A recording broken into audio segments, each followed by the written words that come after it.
Señora Directora General de Hort Uruguay, señores decanos, autoridades nacionales de instituciones amigas, miembros de nuestra universidad, señores amigos de Hort,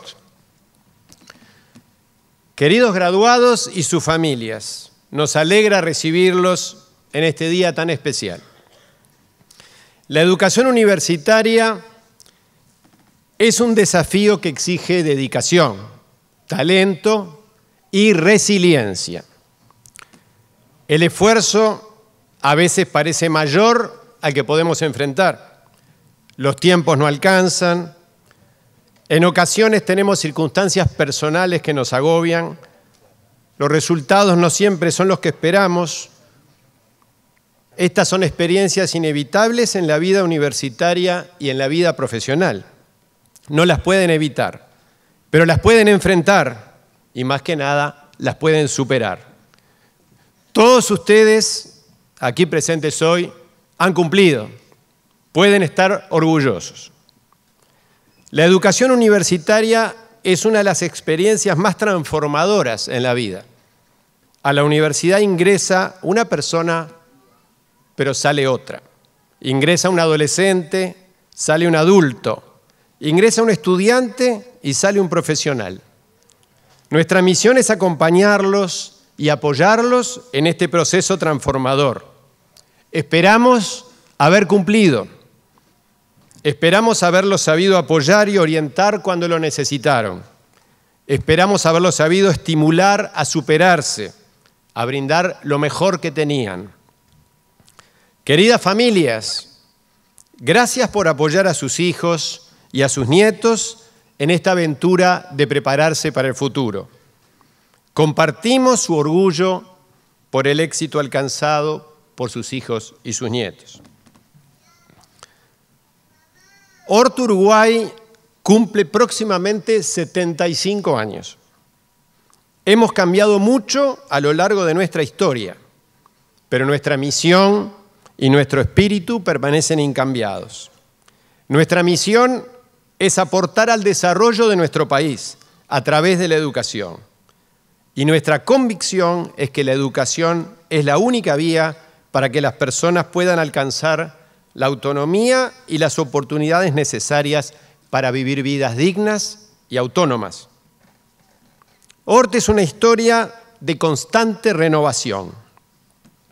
Cuando hace 75 años un grupo de uruguayos fundó Hort en nuestro país, las últimas escuelas que quedaban de Hort en Europa estaban siendo cerradas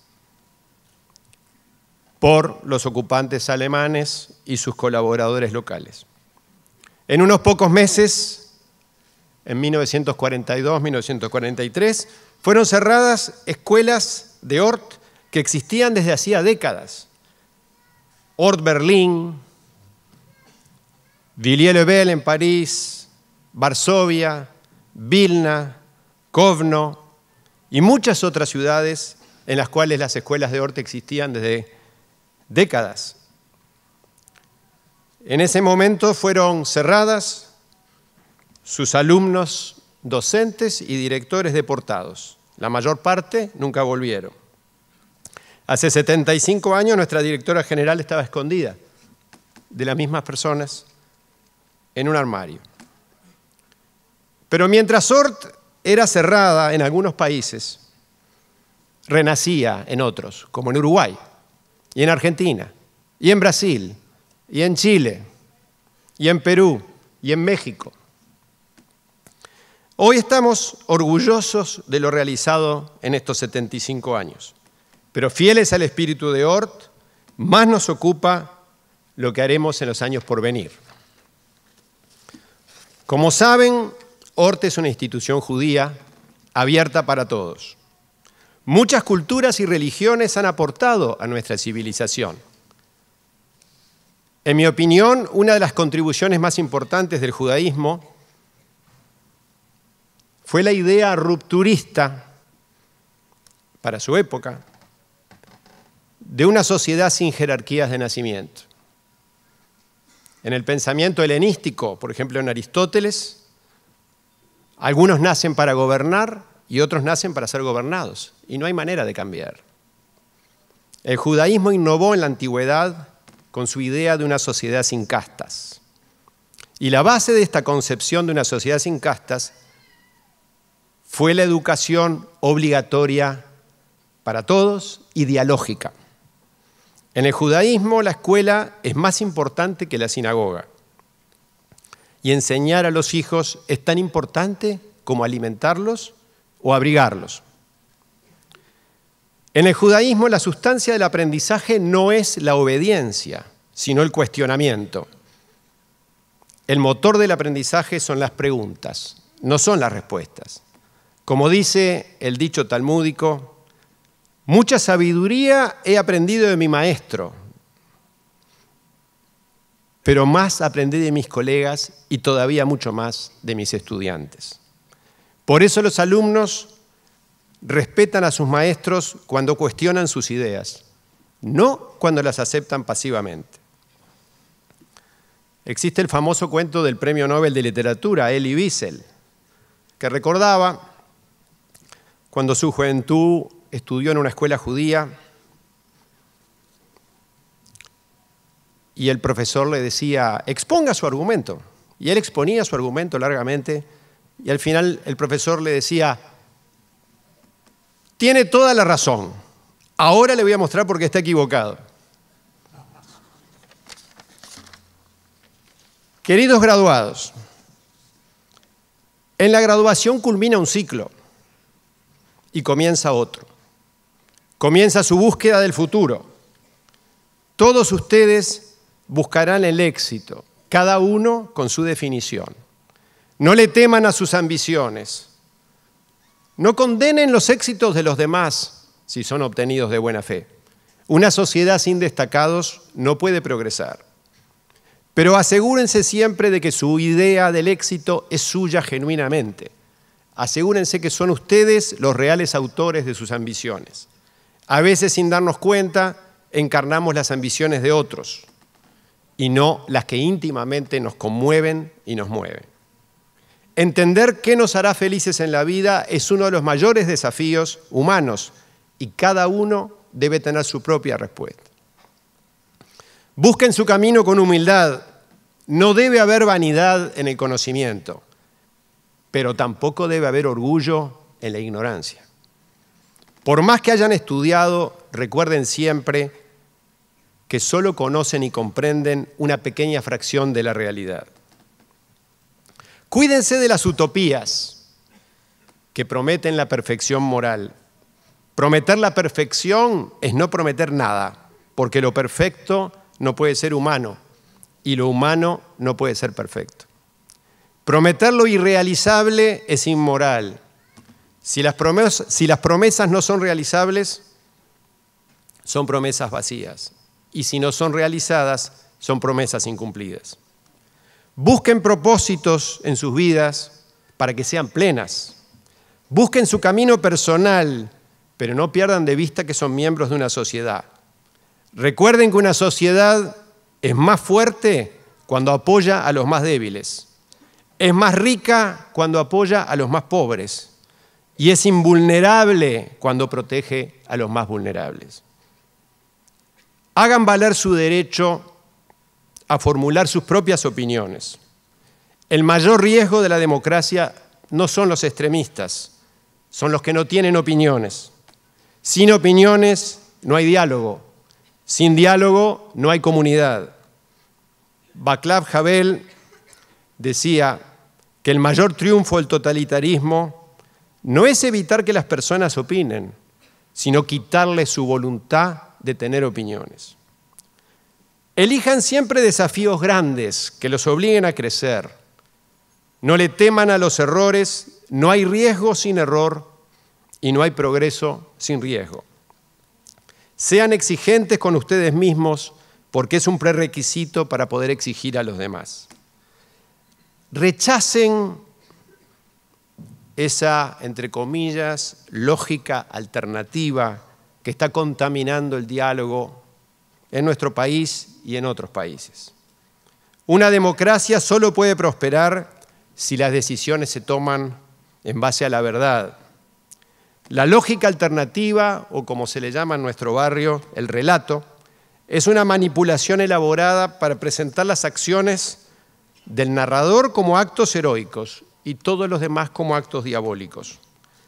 Por eso en la lógica alternativa el pasado no es histórico, sino mitológico. Y por eso los líderes, o los caudillos como le llamábamos, no son personas que deben rendir cuentas, son profetas. En el relato es inconcebible que el caudillo se equivoque. Si mienten, en realidad están diciendo una verdad diferente.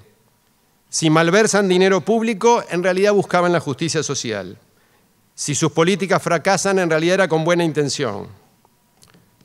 Los uruguayos hemos permitido por demasiado tiempo que la lógica alternativa nos divida, nos enfrente y nos frene.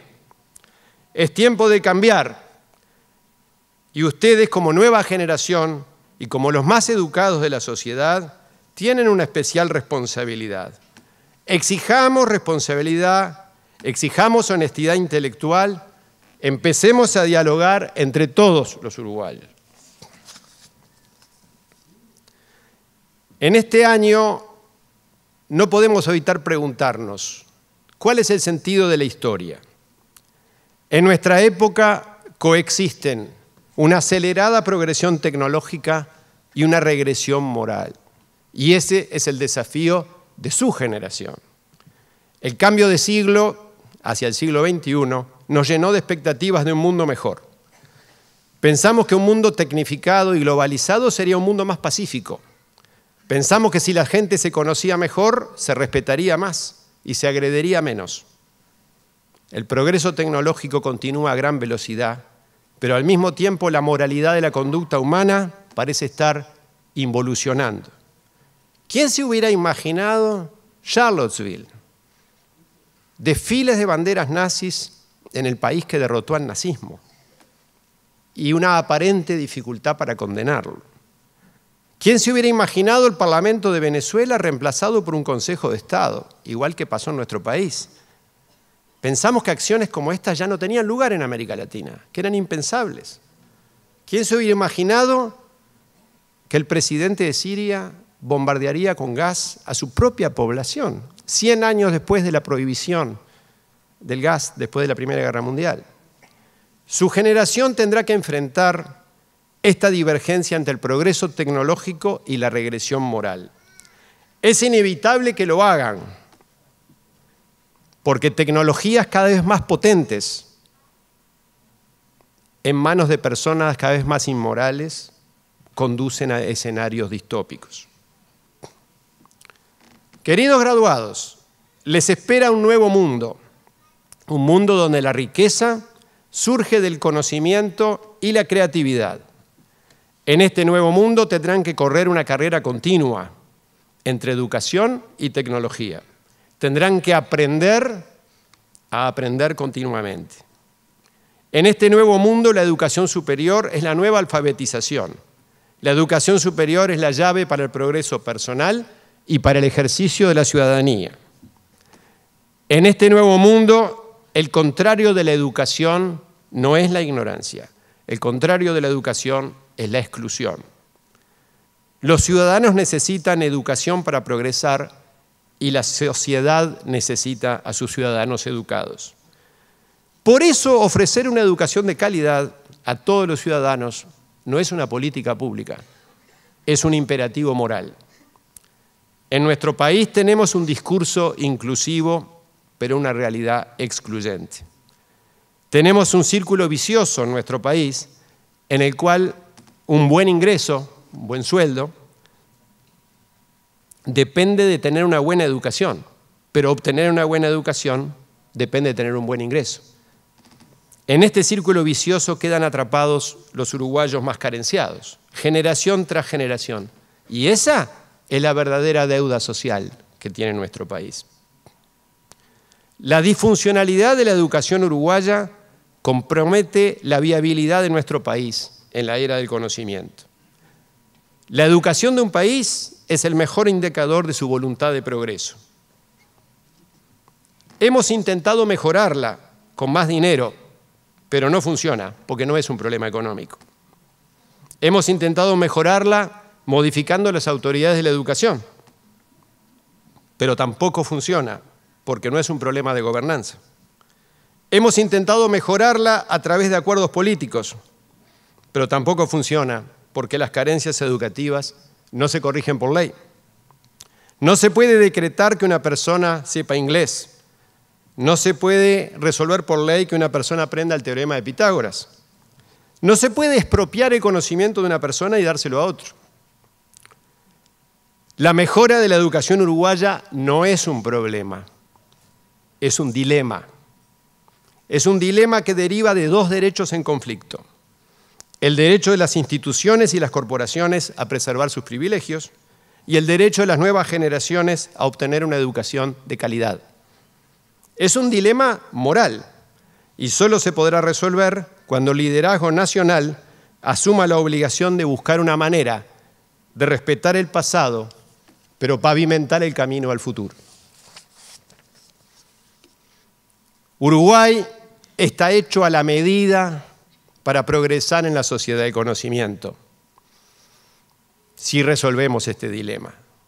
Tenemos una cultura social, un capital intelectual, un patrimonio de recursos naturales que deberían ser ideales para el desarrollo en base al talento y a la inteligencia. Está a nuestro alcance reconvertirnos en un país de producción basada en el conocimiento, en la tecnología y en la innovación. Pero para eso nos tenemos que adaptar a este nuevo mundo signado por la globalización y la tecnificación. Tenemos que salir de la ilusión de que el resto del mundo se va a adaptar a nosotros.